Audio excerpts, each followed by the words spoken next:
اللہ وبرکاتہ۔ الحمدللہ الذی جعل الحق یعلو ولا یعلا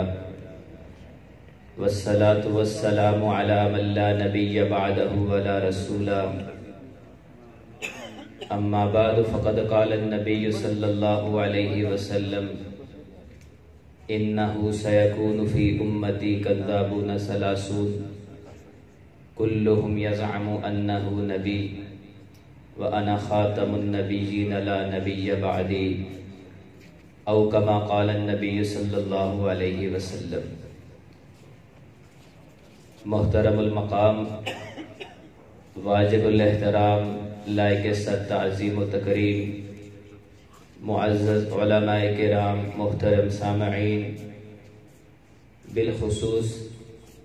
تحریک تحفظ ختم نبوت آزاد کشمیر کے صدر حضرت مولانا عبدالوحید قاسمی صاحب دامت برکاتہ العالیہ، سب سے پہلے اس عظیم الشان کانفرنس کے انعقاد پر میں تمام تحریک تحفظ ختم نبوت کے کارکنان کو مبارکباد پیش کرتا ہوں۔ اور آج ہم جس مقدس عنوان کی نسبت سے میں اور آپ یہاں پر جمع ہیں وہ ہے عقیدہ ختم نبوت۔ ہم سب کا عقیدہ اور ایمان ہے کہ سب سے پہلے نبی جن کو اللہ نے اس دنیا کے اندر مبعوث فرمایا وہ جناب آدم علیہ السلام ہیں، اور سب سے آخر میں اللہ تعالیٰ نے ہمارے اور آپ کے آقا سرور کونین خاتم النبیین حضرت محمد مصطفیٰ بلند آواز سے سب کہہ دے صلی اللہ علیہ وسلم ہے۔ جو نبوت کا سلسلہ اللہ نے آدم علیہ السلام سے شروع فرمایا، اس سلسلے کو اللہ نے حضرت محمد مصطفیٰ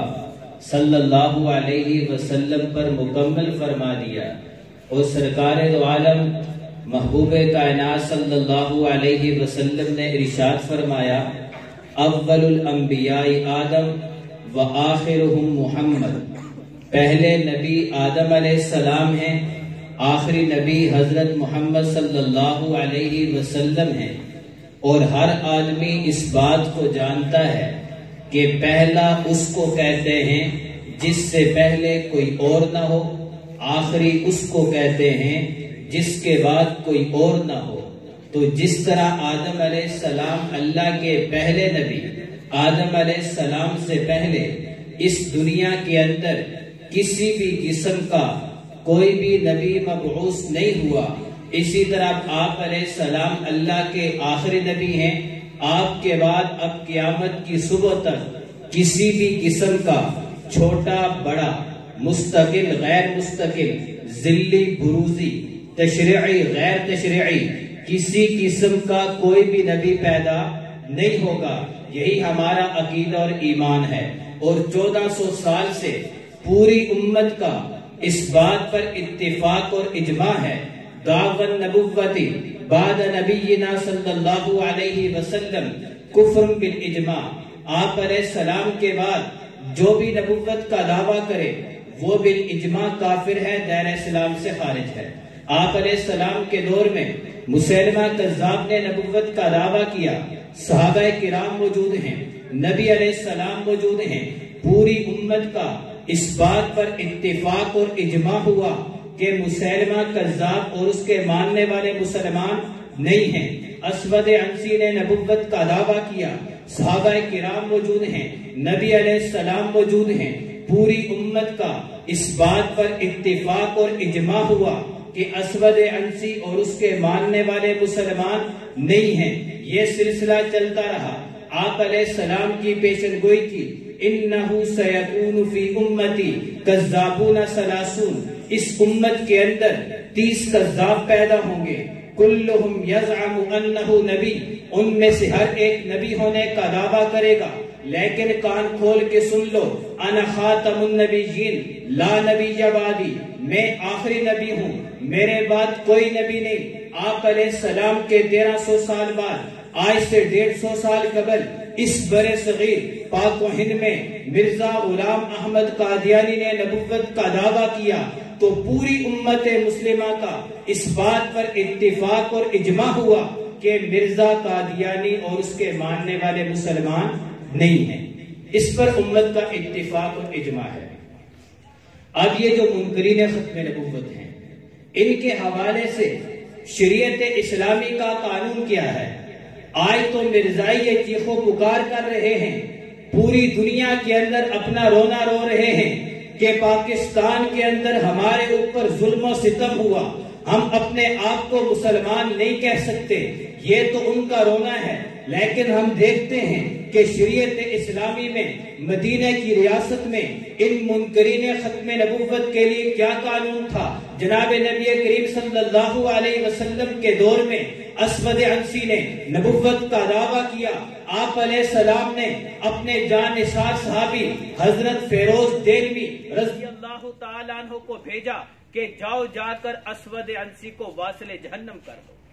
تو شریعت اسلامی کا قانون منکرین ختم نبوت کے حوالے سے کیا ہے کہ اس کو واصل جہنم کیا جائے، اس سے دھرتی کو پاک کیا جائے۔ یہ اس دھرتی کے اوپر بوجھ ہے۔ آگے مسیلمہ کذاب نے نبوت کا دعویٰ کیا تو پہلے خلیفہ سیدنا ابو بکر صدیق رضی اللہ تعالیٰ عنہ نے اس کے بارے میں وہی فیصلہ کیا جو سرکار دو عالم صلی اللہ علیہ وسلم نے کیا تھا کہ اس کو واصل جہنم کیا جائے۔ صدیق اکبر رضی اللہ تعالیٰ عنہ نے بھی اس کے بارے میں یہی فیصلہ کیا کہ مسیلمہ کذاب کو بھی واصل جہنم کیا جائے۔ پھر آگے چلتے ہوئے 1400 سال کی تاریخ کو دیکھیے، ساری تاریخ کے اندر آپ کو یہ بات ملے گی جب بھی کسی آدمی نے نبوت کا دعویٰ کیا اس کے بارے میں یہی فیصلہ کیا گیا کہ اس کو واصل جہنم کیا جائے، اس دھرتی سے اس کو مٹا دیا جائے، وہ دھرتی کے اوپر رہنے کے قابل نہیں، اس کو زمین کے اندر ڈال دینا چاہیے، اس کو زمین کی تہ کے نیچے ڈالنا چاہیے۔ لیکن جب مرزا غلام قادیانی نے نبوت کا دعویٰ کیا اس وقت مسلمان محکوم تھے، مسلمانوں کی حکومت نہیں تھی، مجبوراً اسلامی قانون کا نفاذ جب نہیں ہو سکتا تھا کیونکہ اس نے انگریز کے اشارے پر انگریز کی حکومت کے نیچے، اس کی چھتری کے نیچے نبوت کا دعویٰ کیا، تو اس وقت مسلمان چونکہ مظلوم تھے تو مسلمانوں نے اس موقع پر اس دوسرے راستے کو اس راستے کو چھوڑ کر مناظرے کے راستے کو، بحث و مباحثہ کے راستے کو استعمال کرتے ہوئے مرزائیوں کو ناکوں چنے چبائے۔ پھر اس کے بعد جب پاکستان بنا، پاکستان بننے کے بعد اگرچہ بظاہر تو ہم آزاد ہو گئے، اگرچہ بظاہر ایک اسلامی ملک بن گیا، کاش کہ یہاں پر اسلامی نفاذ بھی ہو جاتا، اسلامی قانون کا نفاذ بھی ہوتا، تو اس کے ساتھ بھی مرزائیوں کے ساتھ بھی وہی حشر کیا جاتا جو مسیلمہ کذاب اور اسود عنسی کے ساتھ کیا گیا تھا۔ لیکن چونکہ ہم حقیقی طور پر آزاد نہیں، یہ سلسلہ چلتا رہا۔ 1974 کے اندر پاکستان کی قومی اسمبلی نے یہ فیصلہ دیا کہ مرزا قادیانی اور اس کے ماننے والے مسلمان نہیں ہیں۔ تو آپ بتائیے اس فیصلے کے اندر مرزائیوں کے ساتھ ظلم ہوا ہے یا رعایت ہوئی ہے؟ رعایت ہوئی ہے۔ فیصلہ کیا تھا؟ اسلامی قانون تو یہ تھا کہ ان کو ختم کر دیا جائے، ان کو زمین کے اوپر سے، زمین ان کا بوجھ برداشت کرنے کی طاقت نہیں رکھتی، ان کو زمین کے اوپر رہنے کا کوئی حق نہیں ہے۔ یہ تو ان کے ساتھ پہلے ہی رعایت ہوئی، لیکن اس کے بعد یہ سلسلہ چلتا رہا۔ 295 کا قانون بنا، انہوں نے کہا ہمارے ساتھ ظلم و زیادتی ہوئی، امتناع قادیانیت آرڈیننس جاری ہوا، انہوں نے رونا رویا کہ ہمارے ساتھ ظلم و زیادتی ہوئی۔ پھر اسی طرح جب آزاد کشمیر کی اسمبلی نے 6 فروری 2018 کو ایک تاریخ ساز فیصلہ کیا کہ مرزا قادیانی اور اس کے ماننے والے مسلمان نہیں ہیں، چونکہ کشمیر کو انہوں نے مرزائی اسٹیٹ بنانا تھا، پاکستان کے اندر فیصلہ ہوا، اتنا زیادہ مسئلہ نہیں بنا، اور جگہوں پر فیصلے ہوئے، اتنا مسئلہ نہیں بنا۔ سعودی حکومت نے اعلان کیا یہ کافر، لبنان کی حکومت نے اعلان کیا یہ کافر، مصر نے اعلان کیا یہ کافر، تمام عدالتوں نے اعلان کیا یہ کافر، لیکن کسی موقع پر اقوام متحدہ جوش میں نہیں آیا، اس نے یہ نہیں کہا یہ انسانی حقوق کی خلاف ورزی، لیکن جب 6 فروری 2018 کو آزاد کشمیر کی اسمبلی نے مرزائیوں کو غیر مسلم اقلیت قرار دیا، اس موقع پر اقوام متحدہ بھی چیخ اٹھا کہ یہ انسانی حقوق کی خلاف ورزی ہے، اس کو ختم کیا جائے۔ وجہ کیا ہے؟ وجہ یہ ہے اس آزاد کشمیر کے اوپر مرزائی اپنی سٹیٹ قائم کر رہے ہیں۔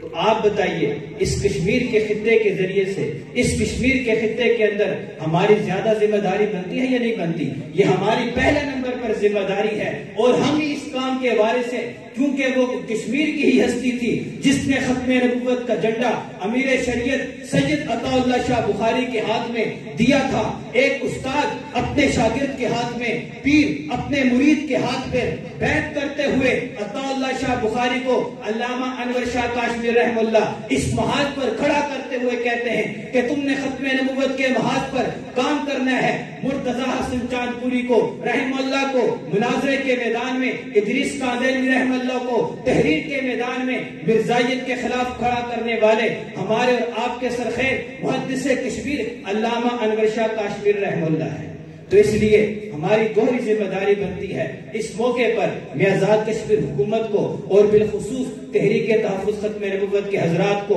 میں مبارکباد بھی پیش کرتا ہوں، اور ان حضرات سے مزید بھی گزارش کرتا ہوں کہ آگے جو مزید کام ہیں ان کاموں کو بھی حکومت کے ذریعے سے جلد از جلد کروایا جائے، تاکہ مرزائیوں کو اس کشمیر کے اندر جو ان کے ناپاک عزائم ہیں اس سے امت مسلمہ کو بچایا جا سکے۔ یہ کشمیر بھی ہمارا ہے، اسلام بھی ہمارا ہے، ہم نے اس کی حفاظت کرنی ہے۔ ہم نے عقیدہ ختم نبوت کے پیغام کو کریا کریا بستی بستی پہنچانا ہے، اور امت مسلمہ کو فتنہ قادیانی سے بچانا ہے۔ وآخر دعوانا ان الحمدللہ رب العالمین۔